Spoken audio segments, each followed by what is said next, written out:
Hello, I'm wbz-tv meteorologist Barry Burbank. I have your forecast for today and the next several days, and we have all the makings of a mess here today. Even though it's very warm, there are consequences to that warm air and the melting snow and all the rain that's going to be happening.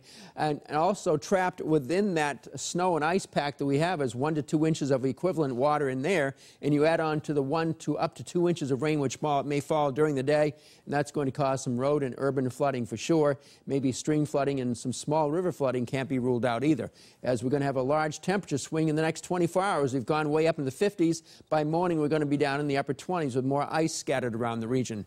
So that's the deal. Then watch the temperature change as we go up in the upper 50s today, mid and upper 50s, and then here comes the crashing temperatures coming in from the northwest. So late tonight, we'll be down around 35 to 40 midnight or just after, and by dawn we're down to 25 to 30 degrees, making for some more icy patches. On top of that, the humidity is kind of bumping up as well. You can feel the moisture in the air, unlike the extremely dry air we've had the last few days. It's getting kind of moist out there with the dew points in the upper 50s, but that dry air is definitely going to be taking over. But no record high temperatures today, but not that far away, maybe 3 or 4 degrees from it in Boston as we go to the upper 50s. The record is 62 back in 1999. In Worcester, not a record, but we about 5 degrees away from it. Still, that's pretty notable for this time of the year with these kind of temperatures. And then we look out west, and there's where the cold air is plunging back down out of Canada. And it's really going to affect Chicago and areas around the Great Lakes over the next several days. In fact, they'll have the worst next week when Chicago won't even get above 0 for a couple of days, middle part of next week. They're going to have the most intense cold out there, and we'll just sort of get a modified version of it here.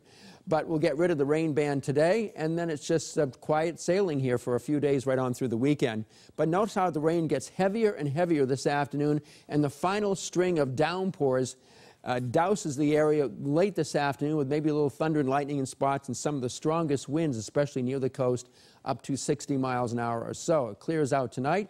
It may be some leftover snow showers in western New England. I don't think we'll have any snow here.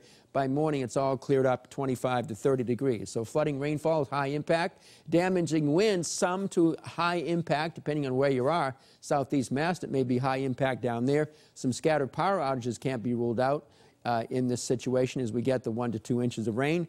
The National Weather Service, consequently, has a flash flood watch issued for much of the region, and also a high wind warning for southeastern Massachusetts, where gusts to 60 or so miles per hour this afternoon likely. Less wind elsewhere, but still pretty busy winds and gusty winds and howling winds at that. And it looks like after this goes on by, we're in for a changing jet stream. We're just watching this reservoir of cold air. You know how cold it was earlier this week. We got a piece of that wobbling down over us and lifted back up, and now the next piece, 2 additional pieces coming out of Canada. This one comes down right over Chicago.